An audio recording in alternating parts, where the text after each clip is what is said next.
What is going on, people? This is episode 629 of the First and Frame Rate Show. I am VF Baller. Over here we talk about Georgia Southern and Atlanta Falcons football.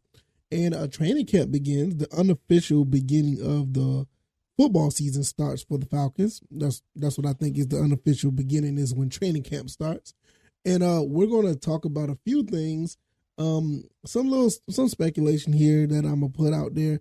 Not much going on with training camp because it's the first day, but from what I'm hearing, what I'm seeing, everything looks pretty sharp. But there are some concerns I want to talk about. I'm going to get into that. Some things that I'm not really concerned about as well. But we're going to get into all of that because it's going to be an exciting time. And I want to try to find my way down to training camp sometime, between now and the end of August. I want to go to at least one of them and see what they got going on, since I am in the Atlanta area now. So hopefully that'll work out. If this is your first time here, welcome. I can be found on YouTube and Rumble. I'm also on Spotify, Stitcher, Apple, and Google Podcasts. Stitcher will be going away within, I think, next month, as a matter of fact, in August. So you might want to check that out if you're listening on Stitcher. Find your way over to the Apple or Spotify or Google Podcast. And if you guys are over there, give me a 5-star rating, man. I really appreciate the support for you guys over there. The guys over there on the podcast side are killing it. These guys are killing it. They are really showing love and support. Not to say nothing about the YouTube and Rumble guys. You guys are great as well. Hit that like button and show that you can give that same energy so we can all continue to grow, and we all continue to make this podcast one of the better podcasts when it comes to Georgia Southern and Atlanta Falcons football. I can be found on Twitter /X as VF Baller, and my website. You go check out the website. It is firstandframerates.com. You can go over there and check everything out over there where we have the episodes of the podcast, and you can help support the podcast over there as well. Let's go ahead and get into this. Training camp. What is there to talk about? What is going on with the Falcons? Not much, really. Desmond Ridder is the official, QB1, and his reign officially starts today. So a lot of things that's been speculative about him. We had few people say some good things, some people say some bad things, but they don't really know how to read this kid. And one thing about that is there a lot of people are really trying to hang on to what the Falcons had. You've seen the Michael Vick era, you've seen the Matt Ryan era. In some cases, you did see some glimmers of Matt Schaub do well with the Falcons. But outside of those three guys, we really didn't have a quarterback. The Joey Arrington days and Byron Leftwich days come to mind. But when you start to look at Desmond Ridder, he's a little bit different because, he's the 3rd round pick. So people are going to look at him kind of weird. The only thing I can say is just give the kid a chance. Give him a chance to do something and see where he can go with it. I think he deserves a shot at QB1. That doesn't mean he's going to get it, but he deserves a shot at it. So we'll see how that plays out. Calais Campbell is on the non-football injury list. I don't think this is nothing. I think Coach Arthur Smith even said this in a brief press conference, that he said there's not much to it. They expect him to be back, a little bit later than others. He's a veteran. Dude's been playing for 16 years now. I don't really expect him to be too much of anything when it comes to actually, doing this type of work, as far as training camp practices and whatever. I think he'll be there, but I don't think he's going to be doing too much physical stuff. So with him having a non-football related injury, I'm not saying that he's not injured, but to me, I kind of expected something like this when you have a veteran coming in that played that many years. I don't expect him to do too much movement when it comes to actually, practicing and stuff. A couple of guys that I'm actually, surprised that are still here.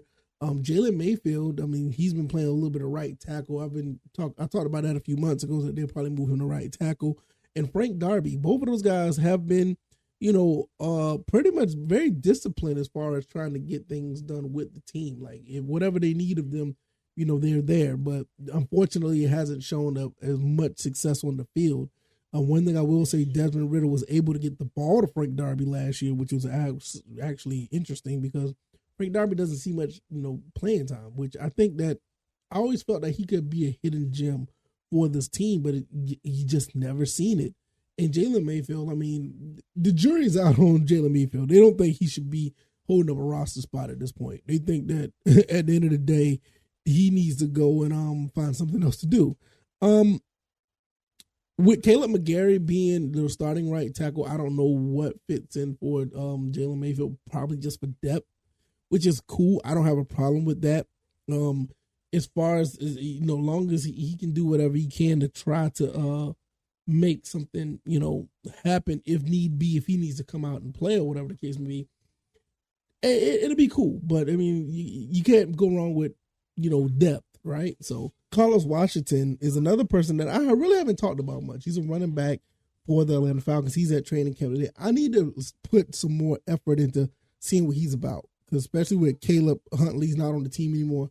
Carlos Washington Jr., I don't know much about him. I will be looking into what type of running back he is, because the running back position is kind of full right now. I mean, you got Algier, you got Robinson. Those guys, they're going to be in the backfield next year. Cordell Patterson's going to be a little bit everywhere. And then you got Carlos Washington. What type of running back is he? I don't know much. I know some people will probably tell me in the comment section on YouTube or Rumble, let me know what type of guy he is. But I need to do some more analysis to really look at what's going on with him. Outside of that, everything else looks good. Kyle Pitts did not really, he didn't really put in any work for training camp the first day, but they say he's about 100% ready to go. I don't expect him to do too much. He'll probably have some off the record drills with Desmond Ridder. Like they'll probably get some rhythm together to try to feel each other out, throw some footballs back and forth to each other. I expect them to do that. So that's going to be really interesting to see how training camp goes down the road, where they just string him along to bring him in a little bit later, like maybe like after the third day of training camp, you start seeing him move a little bit. By August, mid-August, what would you see then? I think training camp is all the way to like August 26th or something. I can't remember, but I need to figure out what days they are, because I do want to go to at least one. But you would probably see like later on down the road when they get closer to preseason, you will see Kyle Pitts will probably start doing more what is need to be done of him. So it's going to be really interesting to see how that all plays out at the end of the day. But other than that, it's not much really to hang your hat on here. A lot of guys are really just, showing up, putting in work. Love to see it, because, this is the new era, guys. This really is. This is really like the beginning of a new era. It's the first year that the cap space is pretty much, is available. The first 2 years, there was working things out. I mean, technically it's not the first year, but with Matt Ryan and didn't have cap space, then Mariota, then you didn't have cap space, and now you got cap space, and they're moving guys in that fit the mold of the type of football team they want. So this is like the beginning of a new era now. It starts now, and the day that training camp begins is the day that everything starts. So now I'm really going to be like really tuned in. I know Georgia Southern just had their Sun Belt Media Day, but I'm probably talk about that tomorrow, because there's a lot of Q&A, that stuff that we kind of know already, and not much to really go on. I can't wait till they can start their practices, because that's another thing I really want to home in on, because they transformed their team as well. But with the Falcons, it's a big transformation here. New quarterback, you got new defensive scheme, different players. You don't have much that's here that's really different. I mean, that's the same from last year. There's a lot of things that's going to be different, a lot of things. So I'm really interested to see how this is going to play out. At the end of the day, how excited are you? I don't, just like I said, you just don't have much else to say. I mean, how much excited are you? Because for me, I'm very excited. I think that this is going to be the next 10, 12. This is what I really feel. Next 10 to 12 years of the Falcons era is right in front of us. Right in front of us. I feel that Arthur Smith is going to be a very long term. Does that mean that they're going to be like extremely successful and win Super Bowls? I don't know. But I think Arthur Smith can do enough to be competitive to where it's very hard for him to, let's say, lose his job. It's just something about him is way different than it was from Dan Quinn or the guys who was before him. I mean, it kind of gives me like the Mike Smith type of vibe, but not necessarily like Mike Smith. I think he's a more, I think he's a little bit more assertive and a little bit more direct.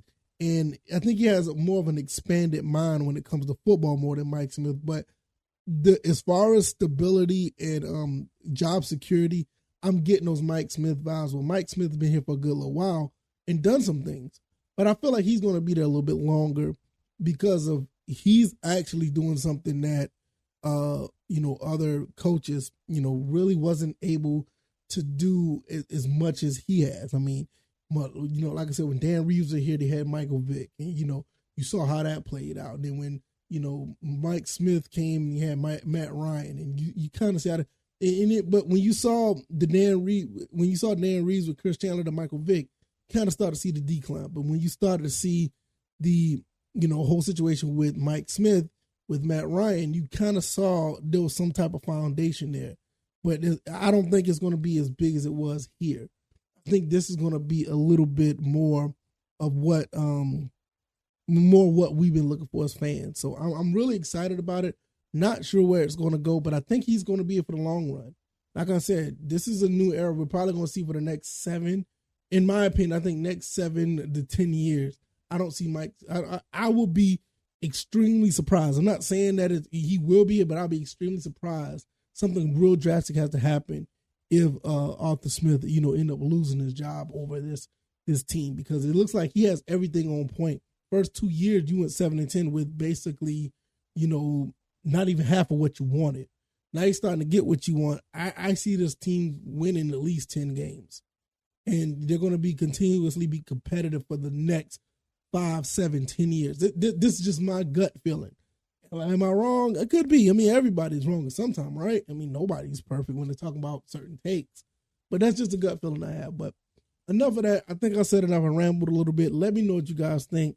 How do you guys feel about training camp? If you like this commentary, the like button and share this podcast. Subscribe to the channel if you haven't already. Let me know what you guys think about the first day of training camp. Not much here. Few things to talk about, but it wasn't anything to elaborate on. I do like the fact that, these guys look like they're ready to go. Kyle Pitts look like he's 100%. I still have concerns about Darby and Mayfield. I mean, we've been having this discussion for the last couple of years now. Calais Campbell, I don't think it's nothing to worry about. And like I said, I'm going to look at this running back Washington. I'm really going to look at him because I'm kind of curious about what he brings to the table. Is he going to make the team? And if he does, where he fits in? Because you got 2 prominent running backs right now, to be honest. Just let me know, man. If you like this commentary, like I said, like button, share this podcast, subscribe to the channel if you haven't already. I'll be found on YouTube and Rumble, also on Spotify, Stitcher, Apple, Google Podcasts. I am on Twitter /X at VFBaller, and the website is firstandframerace.com. All right, y'all. I will see you guys on Friday. Yes, it's going to be Friday already. I'm sorry. It's Thursday. I'm tripping. Still, the weeks flew by pretty fast. I'm one step ahead, though. I'm thinking it's Friday. All right, y'all. Thursday's coming up, and I'll be back with another episode. All right, y'all. Y'all take it easy, and y'all be blessed. Peace.